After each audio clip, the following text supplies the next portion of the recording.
This is the Chrissy Swan Show. Do you know what a push present is? Yes, I do. Why do you know? Because I see people posting about them. It's a little bit like gauche. I agree. And I feel like it's quite a new thing. Right. Like I had my first baby nearly 16 years ago. Can you believe it? That's nuts. I mean, again, I want to remind you, I'm somebody's mother. It's bizarre. Anyway, I had Leo nearly 16 years ago. And I feel like I just started hearing the words push present. Got it. Because if I brought up that term around my parents, they would laugh at me. Be like, how ridiculous. There's a lot about it I don't like. And it starts with the words push present. Yeah, it's a bit icky. I just don't like it. And also, what do you need a present for? Also, aren't you pushing out your present? Well, children are their own gift. That is true. But also, I just think it's bizarre because you know what I'm like with motherhood. Billions of people do it every day. Yes. Yes, it's hard and it's challenging and everyone's journey is different, but it happens every day. Yeah. To women all over the world. I don't know. It's like getting a present for learning to walk, or it's like a human thing. We all do it, or a lot of us do it. Yeah. Yeah, it feels a little bit tokenistic. Yeah, and I didn't get a push present and it was never even a topic of conversation. The closest I got to a push present was when I'd finished having kids. Yep. So I had my 3. I went to a jewellery designer called Cass Partington, who I really love. Yes. And I've never had a fancy piece of jewellery my whole life. And I bought myself a ring that signifies each of the kids. Got it. And I wear them in a stack. They're a bit big now. But I love that idea, though, because that has some sentiment to it as well. It's not just like, I want a Cartier love bracelet. It's like, no, there's something there that, like, signifies what you just did. Yeah. Three times over. And, I'm their mother. I congratulated myself for being that person. I will say, though, like, I've got mates that I know, like, trying to get them and push for them. And I'm like, I'm all for it. If you can get one out of your husband or boyfriend or girlfriend or wife, bloody do it. Yeah, but also it just feels weird. People eating cars. And anyway, the reason That's we're talking nuts. about it is because we have found a Reddit thread. This guy wants to know, am I a monster for telling my wife she's not worthy of what she's asking for her push present? The whole not worthy thing is a bizarre way to say it because everybody's worthy of everything. This guy says, my wife and I have been together for 5 years. She's pregnant with our first baby. She is asking for a push present. And at first, this guy didn't even know what that meant, which is fair because it feels like a bit of a money grab, like a wishing well wedding. Oh, Get in the bin. Anyway, it's basically a thank you gift to the woman who brought the child into the world. He said to her, the baby is your gift. And she said, but what about a nice new car? That seems extraordinary. Also, like, unless your husband is a CEO earning $5 million a year, asking him for a car is a lot. It is a lot. And also, that's a family gift. That's something that I think is often as well discussed at the start of the pregnancy or before. Like, do we have a car that can fit the baby or the 2 kids? Like, yeah, and then you get that. That's not a gift. No, that's a lifestyle thing you need. That's almost a necessity. Anyway, if I was buying somebody a push present, I would be very creative, I think. What would you get? Like, I would like to get, one of those clowns. What? I'd like to buy someone for no reason and just see their face when they open it. Those clowns that you get at the carnival that you got to put their mouth, got to put a ball in their mouth. Imagine that. If you go, sweetheart, I've bought you an amazing present, and they open it, and then the present for you is their stunned reaction. Yeah, no, I'd be angry. 13, 24, 10. Did you get a push present? How creative was yours? Did you have input into it? Or did you not get one and you're really furious and angry about it? I'd love to hear that as well. The Chrissy Swan Show. We're talking push presents. If you don't know what they are, it's the gift you get for pushing out the baby. And I've never had a push present. But equally, I've never pushed out a baby because I am too posh to push. Sunroof babies. What would mine be called? What would my gift be called if I ever got one? A sunroof surprise? I love it. 13, 24, 10, what was your push present? Hi, Michelle. Hi, guys. Hi, what'd you get? I got an eternity ring because we had our first baby and our first wedding anniversary within like a week of each other. Wow. And what is an eternity ring? I've never been given any jewellery. I don't even know what that is. It's the third band with like an engagement ring wedding band. And I guess it just means like on top of getting married that you'll be together for eternity. But I think most people get it like for a first child or after 10 years. But having 2 anniversaries and a birth together, I just got it. And how long were you engaged for, Michelle? Before we got married, we were engaged, I think it was about 3 years. Wow. So your husband has had 3 very expensive trips to Bevil's the Jewelers in a very short period of time. Michelle, did you ask for the push present? Like, did you kind of angle that you wanted something, or did he do it off his own whim? He brought it up. I think just because of the way social media is, he knew about it as well. And I was never going to say no. Totally. Did you get input? Like, did you go into the jewelry store and say, I'll have this? I gave options and let him choose. I love it. I gave Priceline options. Pharmacy voucher for you, Michelle. Let's go to Mel. Hello, guys. Well, she's lucky because I got nothing. My husband said that the baby was the present. Well, I was going to say you did get a living, breathing, crying, sleep-depriving baby. Yeah. How did he break the news to you that was your gift? Well, I was binging on, my daughter was born in November 2017, and that was the year that, I don't know if you remember or watched it, but Yummy Mummies was one. Yes. And that's Oh when my God, they I were remember all... Yummy Mummies. Yeah, and that's when, they're getting their Range Rovers, they're getting their jewellery, and I'm just going, yeah, cool, I'm going to get something, dropping the hint to him. But no, he just said, no, the baby was the present, and I'm like, cool, dude, now next year it's our 10-year wedding anniversary, so I want that eternity ring. Oh, nice. I'm just thinking about Yummy Mummies. Was there one on there from Brisbane who had like a doppelganger daughter? Margarita? Margarita, Yeah. I think she's from Adelaide. Oh, Yeah. from Adelaide, was it? And Yeah, the daughter was dressed up in like couture Dior and She still everything. is. She still is, because I follow her and she has her own Insta account and she has like all these Burberry outfits, and I'm like, Yes. wow, it's still happening. Oh my God. That little kid gets more than you get for being torn in Yep. two.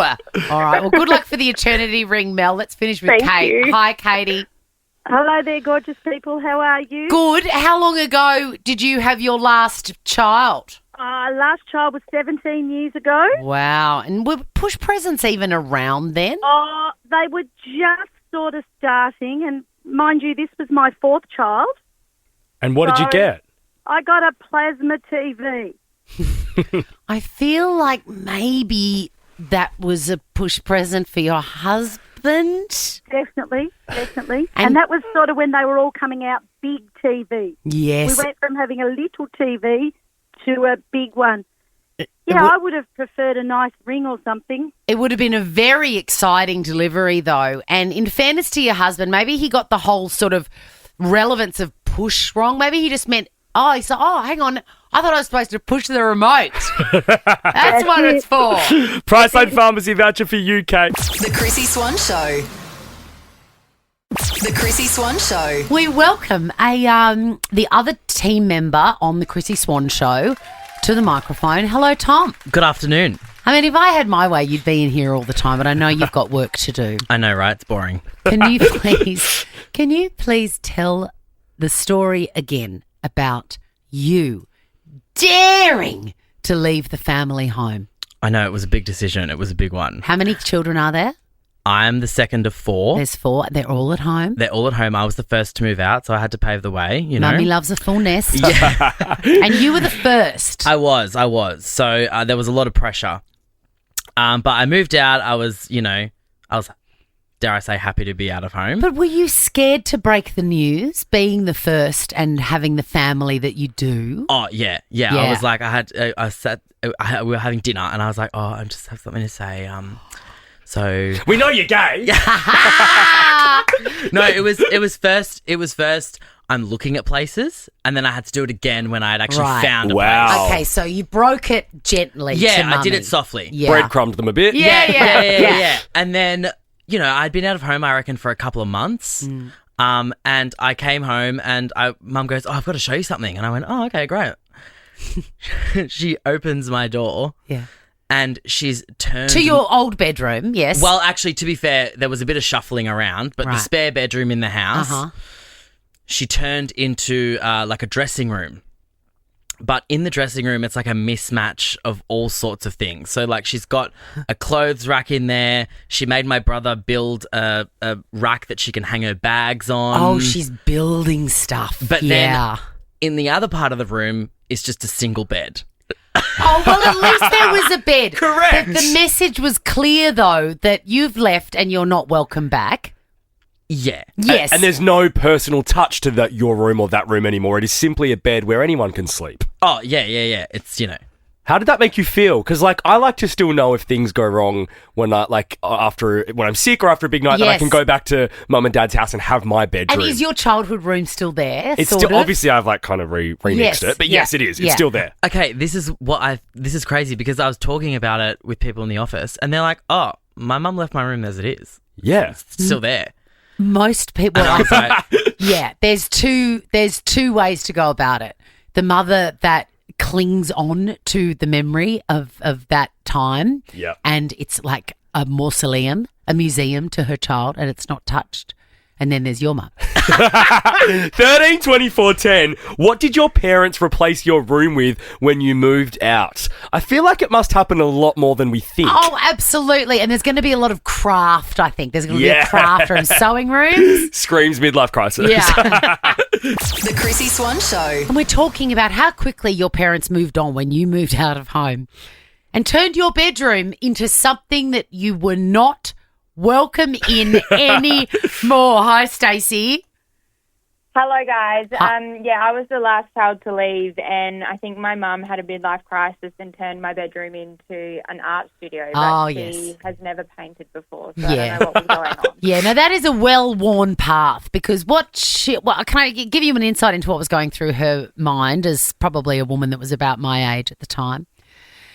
She has spent so long parenting and identifying as a mother, and she's been waiting, counting down the seconds for her last baby to leave the nest so that then she could be her true self. And weirdly, our true selves are often an artist, a sewer, a gym junkie. Yeah, right. And that's what we co-opt the room to become. I just would be so hurt though. Would you? Yes, because like that's my safe place. Yeah. Home. Priceline Pharmacy voucher for you, Stacey. Wendy would never do that to you. Never. Never. Let's go to Gabby. Hi, Gabby. What happened when you moved out of home? Hi guys. My dad turned my bedroom into a bonsai a bonsai nursery, and my mother turned the spare room into a gym that she didn't use for 14 years. Yes. And they told me really directly, once you move out, you do not walk back through those doors. You can have a meal, you can come and visit. And I was 16. I'm 53 now, but it was a long time ago. You But moved I out when was- you were 16, Gabby, and they still turned it into a gym and a bonsai nursery. They thought that I had it together. I think, yes, Oh, my they did. God. That was it. I was hurt. I must would be say, her. I've never heard of a bonsai nursery. No. Like, that is... No, nor had I, and I haven't since. and you haven't since... No. I love that so much. You've got a Priceline Pharmacy voucher coming to you, Gabby. Let's finish with Jilly. Hello, Jill. Hello, guys. How are we? Good. Now, what did your mum fill your old bedroom with when you moved out? Well, what didn't she? It was her Tupperware room. That is so great. How much Tupperware did she have? Oh, my goodness. She had heaps. She went to so many parties, and it was if you buy this, you get this, and you get that. And she just kept buying it, and it didn't actually fit in the kitchen. So then she started piling it up, and then I moved out in the late 80s when I was 17, and she was still going to parties. And then she worked out, if I became a consultant, I can get all this stuff. So even though she didn't need it, she brought it, she got it. How She had were every they colour. displayed, Jill? Was it like on shelves or like tables or just on the floor? She had shelves, she had tables, she had them on the floor, she had them colour coordinated, she had the right sizes. It was insane. It was back when you're 17, you think, oh, that's crazy. But now as a young adult. 50-ish, I think, oh, how amazing. Oh, But, yeah. I'm thinking that now. I'm thinking what I wouldn't give to get into that room and Also, collect it all as well. I reckon give it another 3 years, you'll have a Taylor Swift room. My whole house is a Taylor True. Swift room, Jack. Now check this out. The Chrissy Swan Show is a Nova podcast. For more great comedy shows like this, head to novapodcast.com.au.